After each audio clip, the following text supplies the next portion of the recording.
Hey there, Kendall Kids. This is Mr. King again with a much needed update on our art lessons for the art classroom. This piece is for our older grade levels, 4th, 5th, and 6th.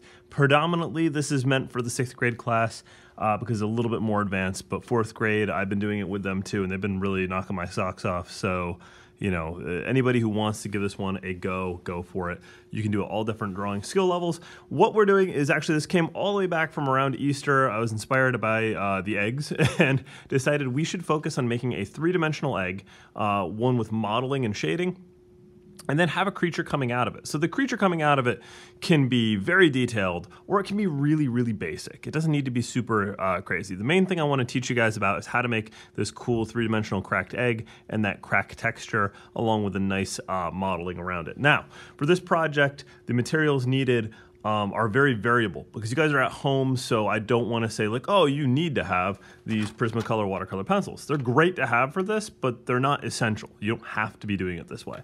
So the ones that I'm going to say are really necessary to get this done well, in my opinion, are a number 2 pencil. So just any number 2 that you feel comfortable with. This is a really cheapo School Smart. I love Ticonderoga, so I recommend those. A separate eraser. A regular pink eraser works absolutely fine, but I really stress that using the eraser in the back of a pencil is a real gamble because you really never know what condition they're in. The larger the eraser is, the more time it takes to dry out and get nasty, and just generally they tend to be a lot better to work with. And plus you don't run into the ferrule here, that metal part that'll leave like black streaks and weird residue. So that's something definitely need, an eraser and a pencil. And then you also should have a fine point Sharpie, and if you can, this is a more optional one, the ultra fine point Sharpie. The fine point is the conical tip that we all know right there. The ultra fine point is the almost micron nib on the end here, which really gives you the fine detail for like the cracks. I wouldn't want to do that crack texture with the regular fine point because it would just be really challenging to get that thin of a line.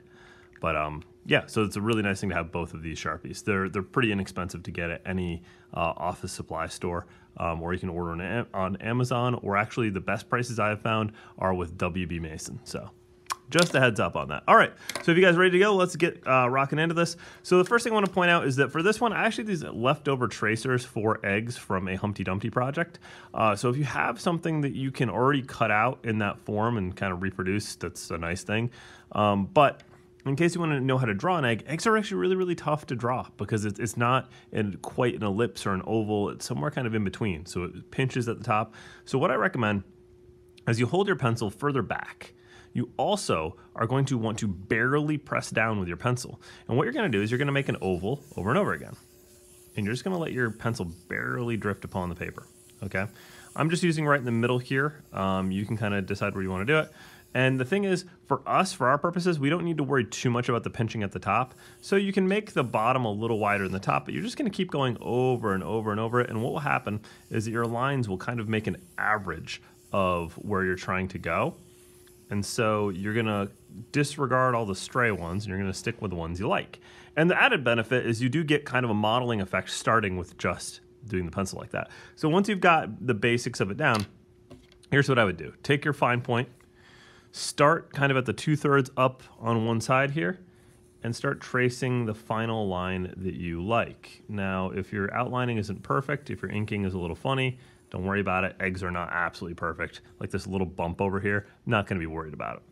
All right, so the next part of this is I'm going to make a zigzagging line. I'm going to make it kind of random in the shape of a smile, basically, from those 2 lines that are left open. So I'll show you with a pencil. I'm going to draw a smile here, like a little happy egg. And I'm doing it, again, very, very lightly so that I can erase. And then I'm following that line, just very basically making my craggy, cracked opening. Okay, now I'm also going to do a bit of a frown up here. So this is going to be less of an exaggerated bend. And I'm going to follow that one with another one in the back. And the thing is that here's the big one that I forgot to mention. I'm going to leave a gap right here. Okay, and the size of the gap depends on the kind of creature. So in my mind, I was thinking something snake-like, so I made it pretty thin. If you want to have a creature that's really big or wider, like this dinosaur over here, or you know, maybe even actually like a chick, like an actual little chicken chick, then I'd leave a lot more space for yourself to work. Because once you put the marker down, you can't really take it back. All right, so that's where I'm going right now. The next part of this is going to be drawing your creature. Now remember one thing, these lines back here, your creature is going to overlap. So I'm going to erase real quick so I don't get confused with my lines. I'm going to get rid of some of these extra pencil lines that I don't want. That's why this separate eraser is so nice to be able to handle large areas of erasing quickly. And then I'm going to come back into my pencil and I'm going to create the sides of my creature. So I told you I was going to do a snake. So I'm going to have my snake coming out like so. Again, I'm pressing down pretty lightly so it's easy to erase if I make a mistake. I'm going to have my snake kind of bend back around right here. And the cool thing about the end of a snake's head, you're going to get kind of like this.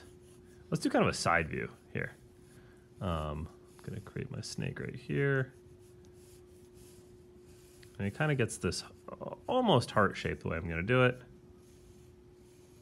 Big long jawline right there. Little recurve there at the end. Again, if you're thinking about creating an animal, I can't stress enough how helpful it is to go online and look up that creature so you have some references. Okay, so there's my snake. There's kind of the basics of it. I could definitely get a lot more detailed about it. I could do a better job. I had a reference image myself, but I'm just drawing from my head here. Once you have it the way that you want it, again, I would use your regular fine point for most of this. You're going to do the general outlining of your creature on the outside because you don't want to use your ultra fine point for general outlining because it's just not going to give your creature enough punch. It's not going to feel like it's got a real outline to it. And then, see, that's pretty good right there. Might do the eye. And then I'm going to do some of my detail work in a minute with my ultra fine point. So this is where this one comes in handy. So the kind of little pupil here in the snake, the little slit pupil, I'm going to use the ultra fine point for so I don't have any mistakes with it. I could create some really cool textures around things like the mouth by just making these little rectangles that I connect together. Do that in the bottom part too. I would probably put fangs kind of hanging out of the mouth too, but I'm going to skip that for this one just to save on some time and effort. I'm going to do kind of like the underbelly of the snake with this too. This kind of thing. And since it's a texture, I don't have to necessarily complete it all the way across, so that's cool. And then I might do a pattern on his back and whatnot too. There's a lot of things that I could be doing.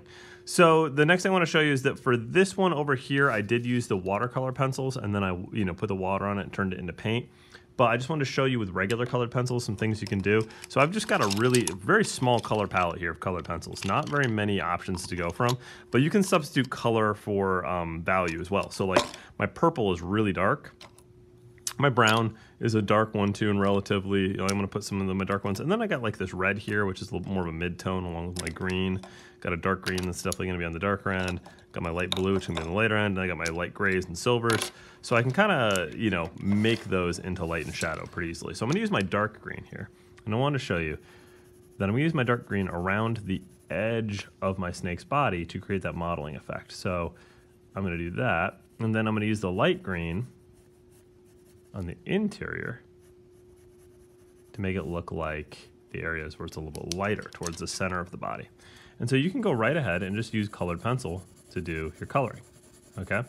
Now I'm not gonna do the whole thing, but I just wanted to show you just a little bit of what those can look like as they change and move around. Other thing I can point out too is that if you are frustrated by the texture of your paper for whatever reason, like this is watercolor paper, so it's a little toothy, you can use your finger to smooth things out, because what will happen is that your finger will actually pick up, I don't know if you can see that on camera, but it'll pick up pigment on your finger and you'll literally smudge it into the paper, which is kind of nice. All right, and then let's use this purple here for a shadow inside of the egg. So make sure that you are creating the interior of the egg in deeper shadow. I'll use my lighter blue outside of that. And really it's just a game of trying to kind of imagine where the shadows would be. They will definitely be on the interior of the egg. They will not be as much on the center outside, but then you'll get probably a haloing of shadow around the egg as it curves away. So, these are all things you can kind of think about. And the more you put in there, the more kinds of those details, the more realistic it will become. And just trust me on that. It's worth the time and effort to do those little bits of extra.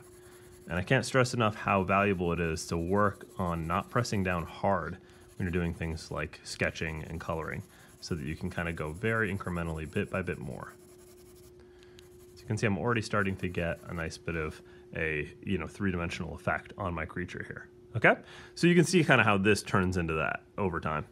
And the other thing I want to point out is that doing the crack texture on your egg, you're simply going to take your ultra fine point and you're going to find those bottoms of those V's right there and follow those down with a line. So you can make it a little thicker at the top where you make your line right there, so it makes it feel more like a crack that's opened up a little bit. And then you're just going to basically making upside down lowercase y's off of that. Kind of like think about it like a root system for a tree, because root systems for trees follow the same physics that like a crack in a piece of pavement does. It's really kind of a neat thing how nature kind of has this like system of formula for doing things, kind of like we do, you know, for mathematics in general. So, you know, if you look at those crack lines, they will kind of follow a similar kind of pattern to like the way the roots in a tree or even a tree grows up from the ground. So we're doing those lowercase y's. And you can see I got some nice crack texture going on here. Okay, so that's really the key of it. I would say one nice thing is to make your image look grounded. You can create that horizon line in the background. So all you would want to do, if you have a ruler handy, it's nice. I'm just going to freehand it. So I'm going to go the same level that I did before, and I'm just going to go right about here and go across, right about here, go across, and you're going to see that really makes it feel like my egg is like sitting on the ground or a tabletop or something. And then if you really want to, you could have fun by creating your shadow from your egg on the ground, or, you know, all kinds of little things. Like if you really want to do that, you could also have the little pieces of shell kicking around on the outside, but it's not really necessary. That's just a, you know, if you want to kind of thing. So see how far you guys can take these. They're a lot of fun just to make these creatures. It's very much just a basically lead drawing. So I'm just giving you kind of the jumping off point of that egg. Definitely get the shading done on the interior of the egg though, because that really makes it look like something's coming out of the egg and makes it look a lot more interesting. So definitely work on creating shadows inside of the egg. And remember, shadows come in gradients. They shift from like the really, really dark down at the bottom of your shadow to the mid-tone, to the lighter mid-tone, to the, you know, the light and the highlight. And yeah, it's kind of a cool thing. So hopefully you guys are going to enjoy this, have some fun drawing, create, and I will catch you next time. See you.